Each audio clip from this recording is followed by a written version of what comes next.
Hello bachcho, let's read this question. The question says at 298 Kelvin the standard free energy of formation of water is minus 237.20 kilojoule per mole, while that of its ionization into H plus ion and hydroxyl ions is 80 kilojoule per mole. Then EMF of the following cell at 298 Kelvin will be Faraday की हमें value दी हुई है Faraday constant की 96,500 coulomb और हमारी जो reaction दी हुई है वो है H2 से H प्लस और OH माइनस से O2 बन रहा है हमारे पास। ऑप्शन ए है हमारे पास 0.40 वोल्ट, ऑप्शन बी है 0.81 वोल्ट, ऑप्शन सी है 1.23 वोल्ट और ऑप्शन डी है minus 0.40 volt. The key concept for this question is हमारा डेल्टा G होता है it is basically equals to minus N F E nought cell. यहाँ जो ई nought cell में हमारा ईएमएफ होता है और डेल्टा जी नॉट हमारा गिव्स फ्री एनर्जी में चेंज होता है। N is number of electrons, F is the Faraday constant जिसकी वैल्यू होती है 96,500 कूलम। नाउ हमें क्वेश्चन में क्या दिया हुआ है, हमें ये दिया हुआ है कि standard free energy of formation of H2O। ठीक है, तो क्या हो जाएगा H2 plus half O2 gives us H2O।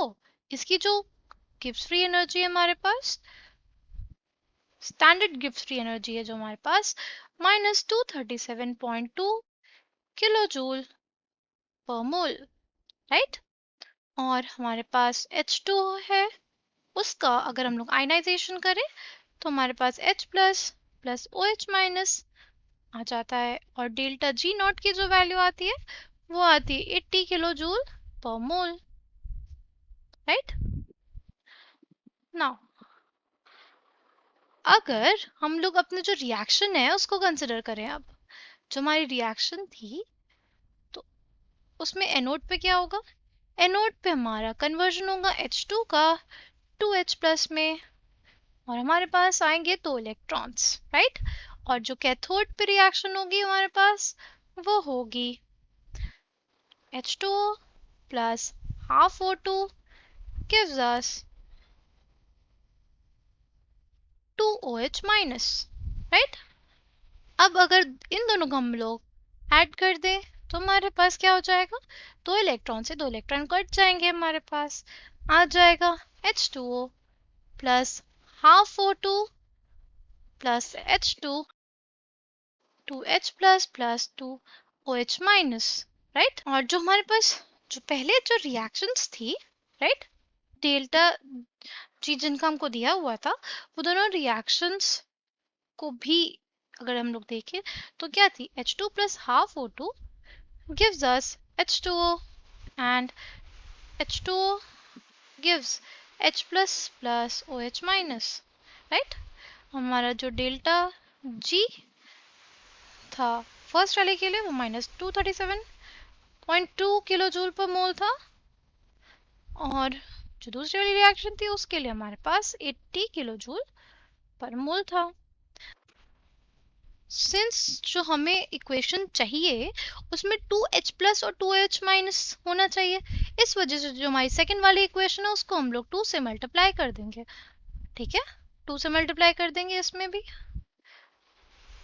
तो हमारे पास आ जाएगा 2H2O gives us 2H plus plus 2OH minus और डेल्टा जी भी जो हो जाएगा हमारा क्या हो जाएगा 160 किलो जूल पर मोल, राइट। अब इन दोनों को हम लोग ऐड कर देंगे, इन दोनों रिएक्शंस को, तो हमारे पास आ जाएगा H2O plus half O2 plus H2 gives us 2H plus plus 2OH minus. तो हमारा total delta G of reaction क्या आ जाएगा, माइनस 237.2 प्लस 160 किलो जूल पर मोल, राइट।